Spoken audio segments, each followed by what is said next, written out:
JDS ನಲ್ಲಿ ಹಾಸನದ ticket ಯಾರಿಗೆ ಕೊಡಬೇಕು ಅನ್ನುವಂತ ಒಂದು ಗೊಂದಲ ಇದೆಯಲ್ಲ, ಕಳೆದ ಒಂದು 20 ದಿನದಿಂದಲೂ ಹಂಗೆ ಮುಂದುವರೆದಿರುವಂತದ್ದು. ಒಂದು ಕ್ಲಾರಿಟಿ ಅಂತೂ ಸಿಗ್ತಾ ಇಲ್ಲ. ಅನೌನ್ಸ್ ಮಾಡ್ತೀವಿ ಅಂತಾನೆ ಇದ್ದಾರೆ ಬಿಟ್ರೆ ಅದಕ್ಕೊಂದು ಗೊಂದಲ ನಿವಾರಣೆ ಮಾಡುವಂತ ಕೆಲಸ ಇದುವರೆಗೂ ಆಗಿಲ್ಲ. ಹಾಸನ ಜೆಡಿಎಸ್ ಟಿಕೆಟ್ ಗೊಂದಲಕ್ಕೆ ಯಾವಾಗ ತೆರೆ ಬೀಳುತ್ತೋ ಗೊತ್ತಿಲ್ಲ.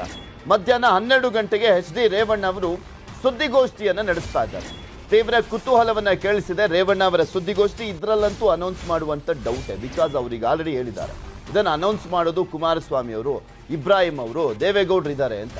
ಸೊ ನೋಡ್ಬೇಕು ಈ ಸುದ್ದಿಗೋಷ್ಠಿಯಲ್ಲಿ ಏನ್ ಮಾತನಾಡ್ತಾರೆ ರೇವಣ್ಣ ಅಂತ. ಮತ್ತೊಂದ್ ಕಡೆ ಇಂದಿನಿಂದ ಪ್ರಚಾರಕ್ಕೆ ಭವಾನಿ ರೇವಣ್ಣ ಅವರು ಚಾಲನೆಯನ್ನ ಕೊಡ್ತಾ ಇದ್ದಾರಂತೆ.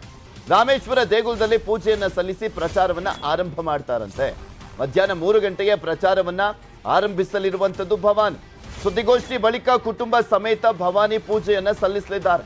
ಇಂದಿನಿಂದ 3 ದಿನ ಗ್ರಾಮಾಂತರ ಭಾಗದಲ್ಲಿ ಪ್ರಚಾರವನ್ನ ಮಾಡ್ತಾರಂತೆ.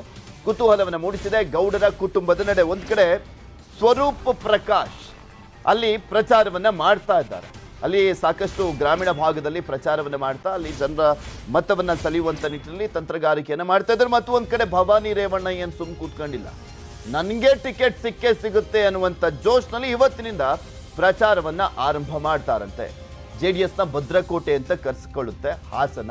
ಆದ್ರೆ ಹಾಸನ ವಿಧಾನಸಭಾ ಕ್ಷೇತ್ರದಲ್ಲಿ ಮಾತ್ರ ಕಳೆದ ಬಾರಿ ಸೋಲನ್ನ ಕಂಡಿದ್ರು. ಅದನ್ನ ಮತ್ತೆ ವಶಕ್ಕೆ ಪಡೆಯುವಂತ ನಿಟ್ಟಿನಲ್ಲಿ ತಂತ್ರವನ್ನ ಮಾಡೋದು ಬಿಟ್ಟು ಇಲ್ಲಿ ಯಾರಿಗೆ ಟಿಕೆಟ್ ಅನ್ನುವಂತ ವಿಚಾರಕ್ಕೆ ಪಟ್ಟಂತೆ ಪೈಪೋಟಿ ಏರ್ಪಟ್ಟಿರುವಂತದ್ದು. ನೋಡ್ಬೇಕು ಇದು ಯಾವ ಹಂತಕ್ಕೆ ಹೋಗುತ್ತೆ ಅಂತ. ಇದ್ರ ಬಗ್ಗೆ ಮತ್ತಷ್ಟು ಮಾಹಿತಿಯನ್ನು ನೀಡ್ತಾರೆ ನಮ್ಮ ಹಾಸನದ ಪ್ರತಿನಿಧಿ ಕೃಷ್ಣಮೂರ್ತಿ. ನಮ್ಮ ಜೊತೆ ನೇರ ಸಂಪರ್ಕದಲ್ಲಿ ಜಾಯಿನ್ ಆಗ್ತಾ ಇದ್ದಾರೆ. ಕೃಷ್ಣಮೂರ್ತಿ, ಜೆಡಿಎಸ್ ಟಿಕೆಟ್ ಯಾರಿಗೆ ಅನ್ನುವಂಥದ್ರ ಬಗ್ಗೆ ಗೊಂದಲ ಇನ್ನೂ ಕೂಡ ನಿವಾರಣೆ ಆದಂತೆ ಕಾಣಿಸ್ತಾ ಇಲ್ಲ. ಬಿಕಾಸ್ ಒಂದ್ ಕಡೆ ಸ್ವರೂಪು ಮತ್ತೊಂದ್ ಕಡೆ ಭವಾನಿ ರೇವಣ್ಣ ಇಬ್ರು ಕೂಡ ಪ್ರಚಾರವನ್ನ ಮಾಡುವಂತ ನಿಟ್ಟಿನಲ್ಲಿ ಒಂದ್ ಕಡೆ ಅವರದ್ದೇ ಆದಂತ ರೂಪುರೇಷೆ ಸಿದ್ಧಪಡಿಸಿಕೊಂಡಿದ್ದಾರೆ. ಇವತ್ತು ರೇವಣ್ಣ ಅವರ ಸುದ್ದಿಗೋಷ್ಠಿ ಹೈಲೈಟ್ಸ್ ಏನು ಯಾವ ಕಾರಣಕ್ಕೋಸ್ಕರ ಸುದ್ದಿಗೋಷ್ಠಿ, ಭವಾನಿ ರೇವಣ್ಣ ಅವರ ಪ್ರಚಾರ ಯಾವ ರೀತಿಯಾಗಿ ಆರಂಭವಾಗ್ತದೆ ಇವತ್ತಿನಿಂದ?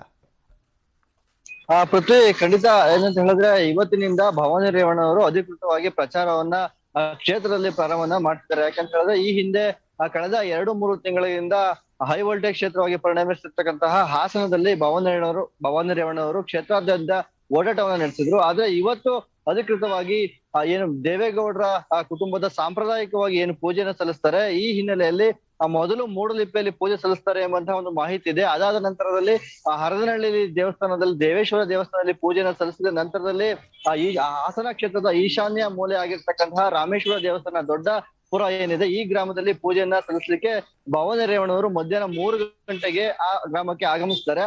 ಅದಕ್ಕೂ ಮುಂಚಿತವಾಗಿ ಬೆಳಗ್ಗೆ 7:30ಯಿಂದ ಆ ಹಾಸನ ಕ್ಷೇತ್ರದ ಮುಖಂಡರು ಮತ್ತು ನಾಯಕರು ಈ ದೇವಸ್ಥಾನದಲ್ಲಿ ಪೂಜೆಯನ್ನ ಸಲ್ಲಿಸಿ ದೇವೇಗೌಡರ ಕುಟುಂಬದ ಹೆಸರಲ್ಲಿ ಅರ್ಚನೆಯನ್ನು ಕೂಡ ನೆರವೇರಿಸಿದ್ದಾರೆ. ಈ ಎಲ್ಲಾ ಘಟನೆಗಳನ್ನ ನಾವು ನೋಡೋದಾದ್ರೆ ಭವಾನಿ ರೇವಣ್ಣವರಿಗೆ ಹಾಸನ ಟಿಕೆಟ್ ಫಿಕ್ಸ್ ಆಗಿದೆ ಎಂಬಂತಹ ಕುತೂಹಲ ಈಗ ಎಲ್ಲರಲ್ಲೂ ಕಾಣ್ತಿರ್ತಕ್ಕಂಥದ್ದು. ಮಧ್ಯಾಹ್ನ 12 ಗಂಟೆಗೆ ಏನು ಮಾಜಿ ಸಚಿವ HD ರೇವಣ್ಣನವರು ಹಾಸನದ ಸಂಸದರ ನಿವಾಸದಲ್ಲಿ ಸುದ್ದಿಗೋಷ್ಠಿಯನ್ನು ಕರೆದಿದ್ದಾರೆ. ಈ ಸುದ್ದಿಗೋಷ್ಠಿ ಕೂಡ ಈಗಾಗ ಇಂಪಾರ್ಟೆನ್ಸ್ ಅನ್ನ ಪಡ್ಕೊಳ್ತಾ ಇರ್ತಕ್ಕಂಥದ್ದು. ಯಾಕಂತ ಹೇಳಿದ್ರೆ ಹಾಸನದ ಟಿಕೆಟ್ ಬಗ್ಗೆ ರೇವಣ್ಣ ಅವರು ಏನಾದ್ರು ಇವತ್ತು ಗುಟ್ಟನ್ನ ಬಿಟ್ಟುಕೊಡ್ತಾರ ಎಂಬಂತಹ ಕುತೂಹಲ ಎಲ್ಲರಲ್ಲೂ ಕಾಡ್ತಿರ್ತಕ್ಕಂಥದ್ದು. ಇನ್ನೊಂದು ಕಡೆ ಹಾಸನ ಟಿಕೆಟ್ ಆಕಾಂಕ್ಷಿ ಆಗಿರ್ತಕ್ಕಂತಹ ಸ್ವರೂಪ್ ಅವರು ಕೂಡ ಪ್ರಚಾರವನ್ನ ದಿನೇ ದಿನೇ ಹೆಚ್ಚಿಸಿದ್ದಾರೆ. ಈ ಇಬ್ಬರ ಪ್ರಚಾರವನ್ನು ನೋಡಿದ್ರೆ ಈ ಜೆಡಿಎಸ್ ಶತ್ರು ಆಗುವಂತಹ ಪರಿಸ್ಥಿತಿ ಇದೆಯಾ ಅಥವಾ ಮುಂದಿನ ದಿನಗಳಲ್ಲಿ ಎಲ್ಲವೂ ಕೂಡ ಸರಿಯಾಗಿ ಹೋಗುತ್ತಾ ಅಥವಾ ಈ ಇಬ್ಬರ ನಡುವೆ ಕುಮಾರಸ್ವಾಮಿ ಅವರು ಬಂದು ಟಿಕೆಟ್ ಅನ್ನ ಘೋಷಣೆಯನ್ನ ಮಾಡ್ತಾರೆ ಎಂಬಂತ ಎಲ್ಲ ಕುತೂಹಲ ಈಗ ಹಾಸನ ಕ್ಷೇತ್ರದಲ್ಲಿ ಮೂಡಿರ್ತಕ್ಕಂಥದ್ದು. ಪೃಥ್ವಿ, ಓಕೆ, ಥ್ಯಾಂಕ್ ಯು ಕೃಷ್ಣ ನಿಮ್ಮೆಲ್ಲ ಮಾಹಿತಿಗಾಗಿ.